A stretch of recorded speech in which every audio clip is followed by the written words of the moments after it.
חודש הסליחות חשוב מאוד לשומרי המסורת שבינינו, אבל גם למטיילים בתקופה זו פופולרי מאוד לערוך סיורי סליחות בשכונות בירושלים.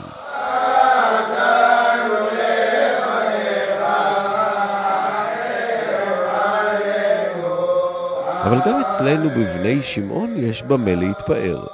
בברוש ובתעשור משכימים קום מתפללים לאמירת הסליחות. באחד הימים לפני ראש השנה השכמתי גם אני לחוות את החוויה.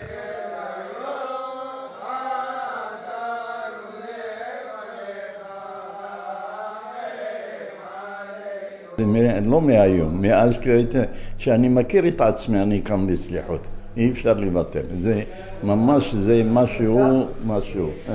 זה לא מהעולם הזה, זה מנהג שקיים בחוץ לארץ. כל הספרדים, הרי הם קמים חודש ימים, מראשון לאלול עד ראש השנה.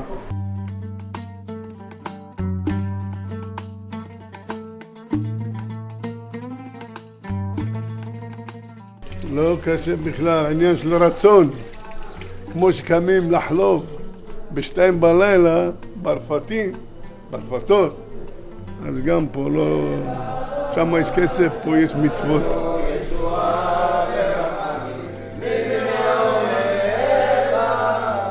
המיוחד זה הלחן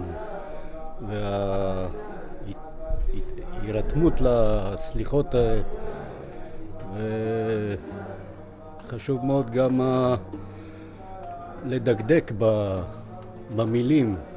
אז בברוש מדקדקים במילים, אבל מחלוף בתידר נלחם על מניין מתפללים. ואנחנו משכנעים, כי אין המשכיות. המבוגרים הולכים וזהו, הכל דועך. והיום זה הודות ליצחק. כמה סוכר מחלוף? כן. כמה סוכר אתה? לא, אני לא. הקפה בלי סוכר אתה? כן. השנה רק יצחק עוזר לנו.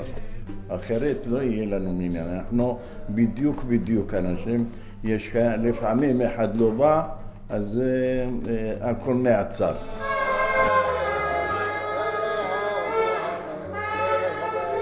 זה איזשהו סיפוק מבפנים. זה משהו, אם מסתם דוגמה היום שאני נרדם ואני משתדל לעשות מאמצים לקום מוקדם, אם אני במשמרת אז כמובן חוזר ב-2-3 אז זה קשה, אבל אם אני חוזר בשעה סבירה ואני לישון ב-12 או ב-1 אז אני משתדל לקום.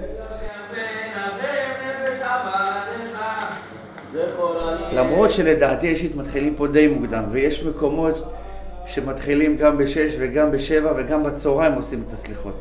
לא חייב לעשות אותם בשעה 4 בבוקר. קצת פחות לישון, ולבוא קצת לבורא העולם, לא מזיק. זה משימה של עם ישראל.